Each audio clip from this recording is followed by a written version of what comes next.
কবরবাসীর অধিবাসী হতে হবে। তাহলে এই দুনিয়াতে আপনার আমার করণীয় কি? আল্লাহ রাব্বুল আলামিন ওয়ানাবলুয়াকুম বিশ-শাররি ওয়াল খাইর ফিতনাতান ওয়া ইলাইনা তুরজাউন।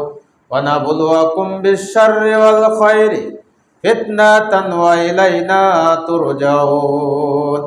আল্লাহ বলেছেন, পৃথিবীতে সংক্ষিপ্ত সময়ে তুমি যত ভালো কাজ করেছো, খারাপ কাজ করেছো, এর হিসাব গ্রহণ করা হবে, এর প্রতিদান তোমাকে দেওয়া হবে এবং তোমাকে আমার নিকটেই ফিরে আসতে হবে।